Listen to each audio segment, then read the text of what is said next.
Well, the rest of us may be left out in the cold, at least economically speaking, but the so-called 1% seem to be flocking straight to it. Several thousand of the world's political and economic elites have gathered in the Swiss town of Davos for the annual World Economic Forum. Between the champagne, the caviar, informal discussions aimed at resolving some of the world's biggest issues. But while record snowfall may have dampened the climate at the resort, it's a gloomy climate for the economy, too. The Eurozone crisis is, of course, stoking fears of another return to a recession. Developing countries seem to be losing economic momentum, and the forum's own global risks report discussed the possibility of a downward spiral of the global economy. And a gathering of economic elites, of course, wouldn't be complete without an Occupy Wall Street camp, which in Davos came in the form of an igloo village. A handful of demonstrators have erected the village.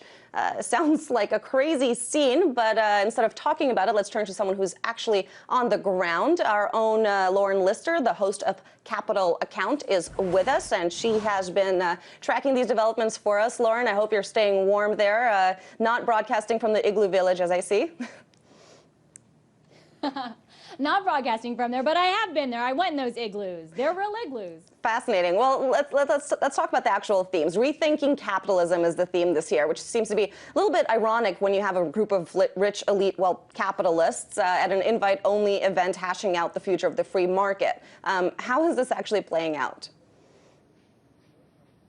Well, Lucy, there is an official agenda at Davos, and then there is an unofficial agenda at Davos, which is one that you also hear about and also that you see when you're on the sidelines and not in all of these sessions that are kind of the official program. As far as the official program, yes, it did open up today with a debate over capitalism. But as you mentioned, this is a gathering of capitalists. This is a place where business leaders come to advance their corporate interests. It's become known as kind of a premier opportunity for networking for CEOs of some of the biggest multinational corporations, Wall Street banks, to network amongst each other, also with political leaders, central bankers, and all of these bigwigs. So back to debating capitalism. Yes, we heard on the stage some concerns about capitalism, some criticism about capitalism. Also, we heard some defenses because, of course, at Davos, there are plenty of people to defend the current system of capitalism, which they have benefited from. Brian Moynihan, the CEO of Bank of America, is one who was saying, you know, the Western capitalism is subject to boom and bust. This is part of it. But come on, there's so many people that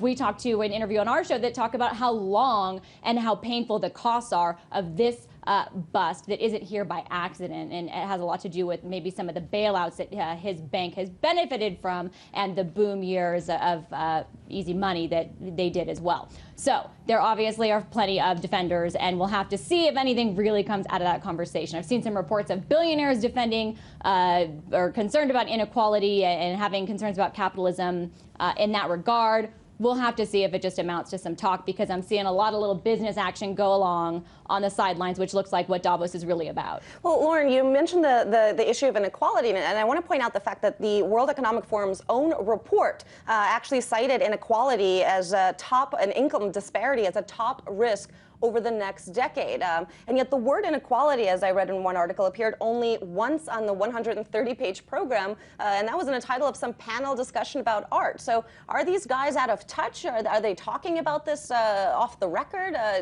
Is the whole premise brought on by the Occupy Wall Street movement at all being discussed here?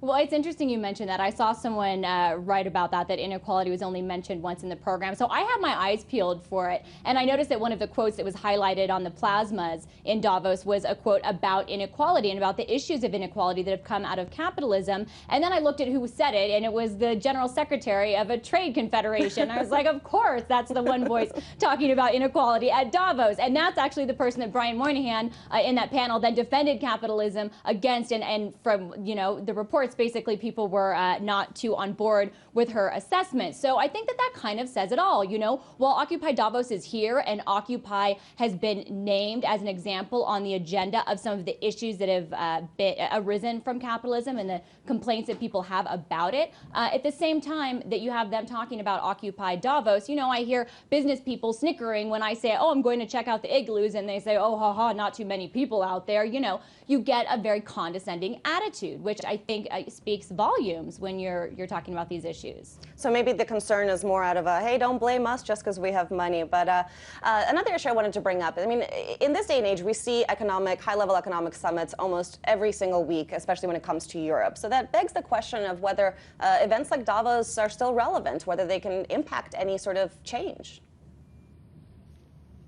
You know, that is such a great question because, Lucy, it is the one I have been asking this entire time. Okay, Davos, yes, it's pretty. It's a resort town. All of these big names are here, or some of them. And I'm just kind of going, what is the big deal? This is just such a big meeting. It doesn't seem that exciting. You know, there are sessions, but there's got to be a reason, Lucy, because people shell out lots of money in order to be here. Some corporations sponsor up to $300,000 is the report I've seen in order to secure an invite. According to David Ropkoth, who wrote a really good insidery book about this. This is the largest gathering of the superclass, so there's got to be a reason for it. But to your point, I've also seen a quote that resonated with me was the founder of AOL, who said, you know, at Davos, you kind of always feel like maybe the party is somewhere else and there's another Davos going on that you don't know about. And you do kind of get that sense because you look around and it's not like everybody is George Soros. There are a lot of guys in suits that are not Stiglitz. They're not Rubini. They're guys in suits chattering about, oh, I had this good meeting with so-and-so. So maybe that's it. Maybe this is a good place to do business deals. Maybe policy doesn't come out of it. Maybe it does. We have seen some historical agreements that actually have. Also, Angela Merkel, I thought it was interesting at the end of her opening remarks. She said that it's important for politicians like herself to get input from all of the people that are at Davos. And as you mentioned, it's a very elite group of people that are mostly financial. So I think that it does play a role. And Lauren, very briefly, we talked about income inequality, but last year we saw Joseph Stiglitz's wife talk about sort of the inequality within the ranks of Davos with the different colored name tags where the wives and the journalists and even the prostitutes who descend down on the ski town are all sort of stratified by these colored coded tags. Can you talk a little bit about that? Any interesting insight? Yeah, Lucy. The first thing that I've noticed is that I've become really good at kind of looking down a little bit because you just want to read everybody's name tag. Because I think from the reporter point of view, you're going, okay, I don't recognize it, but is this person important? And you're desperately trying to read what their name tag says. As a reporter, you're going, oh gosh, I've got the reporter press badge, which means I can't go anywhere. Okay, there's stairs to the VIP areas where the VIP lounges and where a number of sessions are, where you'd want to snag VIPs coming in and out. Those are off limits. So I, you know, have the scarlet press badge, the P on my forehead, and there are the Davos wives, the white tag, and you know what? They're really good for, they have a role that I've noticed at least or come into contact with. They're really good handlers. All of these bigwigs need a good handler that's going to shoo off the reporters or whoever want to talk to them. They still look nice. They say, oh, I'm so sorry. And then their Davos wives are like, okay, he said no, like enough. So yes, there's definitely a stratification. You definitely notice it, yeah. Well, stay warm, and I know even if they don't take the time to chat with you, at least they'll have plenty of caviar and champagne to keep them busy for the next few days.